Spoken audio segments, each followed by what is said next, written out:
नमस्कार दोस्तों, concept talks में आपका स्वागत है।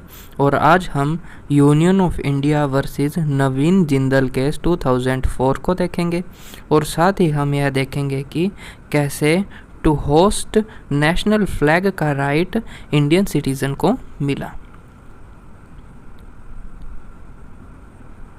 नवीन जिंदल भारत के एक फेमस इंडस्ट्रियलिस्ट हैं। यूएसए में अपनी स्टडी कंप्लीट करने के बाद जब वो इंडिया आए तो उन्होंने डिसाइड किया कि वे अपने फैक्ट्री पर इंडियन फ्लैग होस्ट करेंगे, यानी वो डेली अपनी सभी फैक्ट्रियों पर भारतीय राष्ट्रीय ध्वज तिरंगा फहराएंगे। किंतु जब उन्होंने ऐसा किया तो पुलिस द्वारा उन्हें रोक दिया गया, जिसके पीछे कारण था the flag code of India. इसके विरोध में नवीन जिंदल द्वारा हाईकोर्ट में याचिका दायर की गई। उनके अनुसार भारत का कोई भी कानून किसी नागरिक को राष्ट्रीय ध्वज फहराने से नहीं रोक सकता, क्योंकि वह उसका एक फंडामेंटल राइट है। इंडियन कॉन्स्टिट्यूशन का आर्टिकल 19 का क्लोज 1 का सब क्लोज ए, जो freedom of speech and expression का राइट देता है, उसके अंडर ही राष्ट्रीय ध्वज फहराने का भी अधिकार आता है, क्योंकि राष्ट्रीय ध्वज फहराना अपने अंदर की देशभक्ति की भावना को एक्सप्रेस करना ही है। तो इस प्रकार नवीन जिंदल ने यह एक तर्क दिया कि जो राष्ट्रीय ध्वज फहराने का अधिकार है वो एक फंडामेंटल राइट है और कानून उस पर किसी प्रकार का प्रतिबंध नहीं लगा सकता। और दूसरा जिंदल द्वारा यह तर्क दिया गया कि जो ये फ्लैग कोड है यह एक एग्जीक्यूटिव इंस्ट्रक्शंस ही है, यह किसी प्रकार का लॉ भी नहीं है।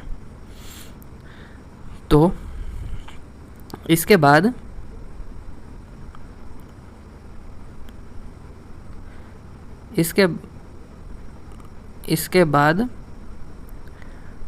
सरकार द्वारा अपने पक्ष में अनेक तर्क दिए गए, जिसमें एक प्रमुख था कि आर्टिकल 19 का सब क्लोज 2 गवर्नमेंट को यह अधिकार देता है कि वह फंडामेंटल राइट्स पर भी रिस्ट्रिक्शन लगा सकती है।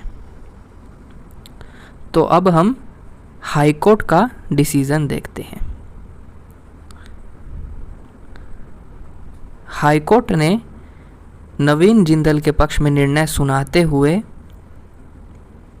यह जजमेंट दिया कि जो ये फ्लैग कोड है यह कोई एनफोर्सेबल लॉ नहीं है, यानी यह केवल एग्जीक्यूटिव इंस्ट्रक्शन है। और दूसरा, हाई कोर्ट ने यह माना कि राष्ट्रीय ध्वज फहराने का अधिकार प्रत्येक नागरिक को दिया जाना चाहिए।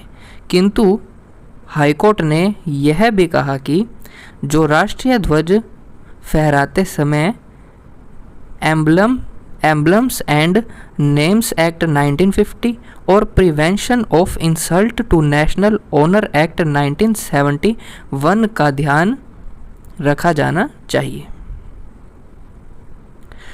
इसके अगेंस्ट गवर्नमेंट सुप्रीम कोर्ट में अपील करती है। सुप्रीम कोर्ट द्वारा भी सरकार की अपील खारिज करते हुए नवीन जिंदल के पक्ष में ही निर्णय सुनाया जाता है और इस प्रकार प्रत्येक नागरिक को राष्ट्रीय ध्वज फहराने का अधिकार मिल जाता है। सुप्रीम कोर्ट द्वारा जो फाइनल वर्डिक्ट दिया गया उसे अब हम देखते हैं। सुप्रीम कोर्ट ने कहा कि जो ये फ्लैग कोड है यह कॉन्स्टिट्यूशन के आर्टिकल 13 के तहत कानून यानी लॉ की परिभाषा में नहीं आता। और दूसरा, सुप्रीम कोर्ट ने यह माना कि जो ये राष्ट्रीय ध्वज फहराने का अधिकार है ये freedom of speech and expression के राइट के अंडर ही आता है। उसके बाद सुप्रीम कोर्ट ने कहा कि सरकार द्वारा जो यह तर्क दिया गया था कि फंडामेंटल राइट्स पर भी आर्टिकल 19 के सब क्लोज 2 के अंडर सरकार प्रतिबंध लगा सकती है, उस पर सुप्रीम कोर्ट ने कहा कि वो केवल रीजनेबल रिस्ट्रिक्शन होने चाहिए। मनमाने रिस्ट्रिक्शन सरकार द्वारा मौलिक अधिकारों पर नहीं लगाए जा सकते। और इसके पश्चात सुप्रीम कोर्ट ने भी यह दोहराया कि जो राष्ट्रीय ध्वज फहराने का अधिकार है उसका उपयोग करते समय the emblems and names act 1950 और prevention of insult to national honour act 1971 का ध्यान रखा जाना चाहिए। और इस प्रकार नवीन जिंदल ने एक लंबी कानूनी लड़ाई के पश्चात